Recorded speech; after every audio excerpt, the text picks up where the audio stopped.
gente vai determinar o rotacional e essa divergência também é chamada de divergente, certo? Então, basicamente, a gente vai determinar o rotacional e o divergente desse campo, a divergência do campo F, onde o campo F é dado por essa lei de formação aqui. Nota, pessoal, que na prática, esse F de xy aqui, que é esse campo, ele também pode ser expresso dessa maneira, né? Ó, isso aqui, já que não tem o i, eu considero que, com respeito à coordenada i, eu tenho um 0 vezes o i aqui, sabe?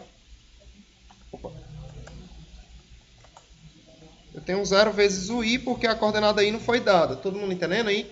Por que eu estou destacando isso? Eu quero só mostrar que esse campo vetorial ele também pode ser expresso como campo 0, cosseno de xz e menos seno de xz.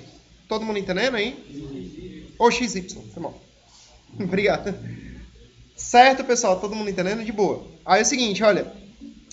Quando a gente quer representar o rotacional do campo, como a gente já viu na aula anterior, o rotacional desse campo vetorial ele vai ser igual ao produto vetorial do operador gradiente pelo próprio campo. O operador gradiente ele é um operador que tem coordenadas derivada parcial em relação a x na primeira coordenada, né? Derivada parcial em relação a y na segunda, derivada parcial em relação a z na terceira. Então, se você for fazer o determinante disso aqui, esse produto vetorial, como você já deve ter visto lá em geometria analítica, né? Ele pode ser expresso como sendo o i e jk aqui, que são os versores da base canônica na primeira linha. A segunda linha eu vou colocar justamente essas coordenadas aqui desse operador. Dρ x, derivada parcial em relação a y e derivada parcial em relação a z. E na terceira eu vou colocar essas coordenadas 0, cosseno de xz e menos o seno de xz. Tudo certo, pessoal? Hein? Ou xy, só estou dando z direto, me perdoe. Beleza, galera? Aí? Foi? Tudo certo. Aí eu vou fazer o seguinte, ó. Eu vou aplicar essa risa aqui, então eu vou repetir a primeira e a segunda coluna. E eu vou seguir aqui a diagonal principal, né? Fazendo esses produtos. Mantendo o sinal. E a diagonal secundária a gente inverte o sinal, né? É bem tranquilo mesmo isso aqui, sabe? Então, fazendo isso aí, a gente fica com o seguinte, ó. Essa multiplicação que eu estou destacando agora, eu vou pegar o vetor i, ou o versor i, como queiram, e eu vou multiplicar pela derivada parcial em relação a y de menos seno de xy, que dá quanto aí, pessoal? Se eu tenho que aplicar a regra da cadeia, certo? Eu vou fazer separado aqui, só para ficar bem claro. Eu tenho que fazer agora a derivada parcial em relação a y de menos o seno de xy, certo? Eu tenho que aplicar a regra da cadeia, ó. Se eu for derivar menos o seno de alguém, então a derivada de menos o seno de alguém é menos o cosseno desse alguém aí. Aí o alguém que tiver lá dentro, eu repito, dentro do parênteses tem x vezes y, então eu coloco x vezes y aí, e depois eu multiplico pela derivada da de dentro. A derivada de xy em relação a y é x, porque a derivada de y é 1. Vocês estão entendendo, pessoal, o que eu estou dizendo? Sinceramente aí, beleza. Então tá, então é isso que eu vou colocar aqui, ó, fica menos cosseno de... Eu vou botar menos x, cosseno de xy, né? Vezes esse versor i aqui, ó. Tudo certo. Aí esse aqui dá 0, né? Sem muito problema. Esse aqui vai dar quanto, pessoal? Então, ó, usando a mesma lógica. Vai dar menos seno de xz vezes o z, né? Vezes o k. Vocês estão entendendo o que eu estou fazendo agora? A derivada de cosseno de alguém é menos o seno do alguém, ó. Aí o alguém é o xz e a derivada de xz em relação a x é z. Certo, né? Aí a gente vai para o outro lado. Aqui vai dar 0 por conta desse 0 aqui. A derivada de cosseno de xz é menos o seno do xz, como eu estou derivando em relação a z, vezes x. Aí eu tenho que trocar o sinal, né? Então eu vou botar um menos, trocando o sinal. Aí fica seno. Aí acaba ficando mais de novo, né? Porque a derivada do cosseno é menos o seno, né? Então fica mais mesmo. Fica seno do xe vezes o x, né? Multiplicado pelo i. E o último deles aqui, ó, vou botar um pouquinho mais em cima. Vai ficar a derivada de menos seno é menos o cosseno, mas vai mudar o sinal de novo, então vai ficar cosseno de xy, se eu derivar xy em relação a x dá y, né? Vezes o j, né? Deu para entender tudo aí, pessoal? Beleza? Aí na prática isso aqui deu quem, ó? Na coordenada i eu vou ter esse e esse, né, ó? Então vai ficar seno do xe vezes x menos x cosseno de xy. Na coordenada j eu vou ter cosseno de xy vezes y. E mais ninguém, né? Na coordenada z eu vou ter esse termo.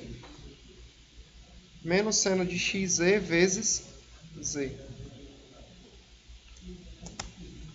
Deu para entender isso aí? Tá claro, pessoal, mesmo? Tudo certo. Isso aí é o rotacional. Olha, se porventura esse rotacional fosse nulo, zero para independente de x, y e z, a gente diria que o campo era conservativo. Beleza aí? Um campo é conservativo se o rotacional der zero. Basicamente, um campo é conservativo quando, para eu calcular o trabalho nesse campo, independe do caminho. Beleza aí? Aquela história lá que eu tinha comentado na aula passada. Isso acontece quando o rotacional é nulo. Beleza aí? Se o rotacional der zero em todas as coordenadas, então o campo é dito ser conservativo. Na prática, ele vai ser um vetor, como a gente já viu, né, aí, aplicado no ponto XYZ em questão, que vai fazer 90 graus com um plano que as partículas, por exemplo, se for um fluido, tendem a girar em torno desse plano aqui, ó. Isso é o rotacional. Aí, se o campo for conservativo, ele é irrotacional. Porque o rotacional não é nulo, então não vai ter um vetor nos quais as partículas vão girar em torno dele aí, e ele acaba sendo um campo conservativo, então. Certo, pessoal? Então, o que é que eu quero que vocês entendam aí? O cálculo do rotacional, que é desse jeito, operador vetorial campo, e se ele der nulo, o campo é dito ser conservativo. Beleza aí?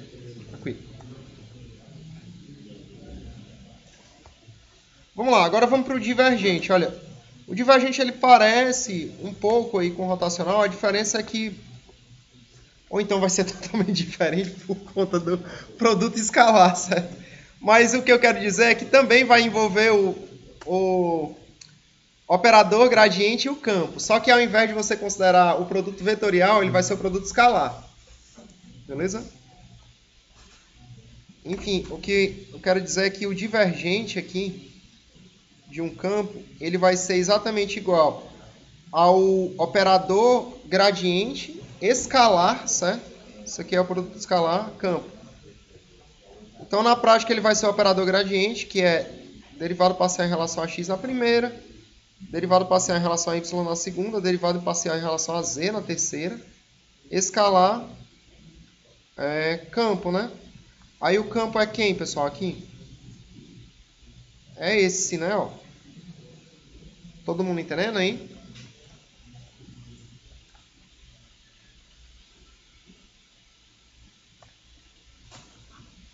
Pronto, aí, olha, é tão simples mesmo, é só você fazer o produto escalar agora, do jeito que você fazia lá em geometria analítica. Pegar a primeira com a primeira, ó, derivada parcial em relação a x de 0 é 0. Aí soma com a segunda vezes a segunda. A derivada parcial em relação a y de cosseno de x, z, também é 0, né? E a derivada parcial em relação a z de menos de seno de xy também vai dar 0. Tranquilo aí? É uma coincidência, viu? E não necessariamente esse negócio dá 0 não, certo? Tá sendo uma coincidência nesse ponto. Não, nesse caso aqui, o divergente, ele é o seguinte. Se o divergente é de um, por exemplo, se você estiver considerando um fluido aí, se o divergente der positivo, significa que tá... Se o divergente der positivo, significa que está entrando mais fluido do que saindo num determinado volume de controle.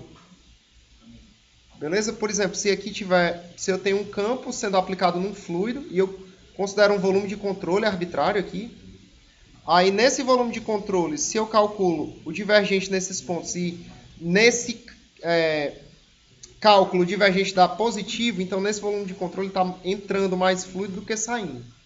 Se der negativo, está saindo mais do que está entrando. Se der zero é porque está balanceado, né? Todo mundo entendendo, pessoal? Aí é uma aplicação prática. Enfim, tem outras, mas eu acho que é mais direta mesmo, é trabalhar com fluido. Vai.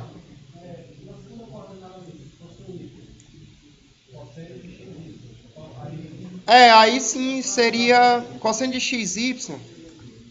Por exemplo, se fosse assim, né? Aí daria o que aqui na do meio? Ó? Daria menos seno x, y vezes x. Beleza? Porque isso seria a derivada parcial em relação a y desse. Deu para entender aí? Certinho. Então, basicamente é dessa forma, pessoal, que você calcula rotacional e divergente, certo? Repito, rotacional é o produto vetorial do operador gradiente pelo campo e divergente é o produto escalar do operador gradiente pelo campo. Beleza? Certo? Tá compreensível, pessoal, isso aí? Beleza?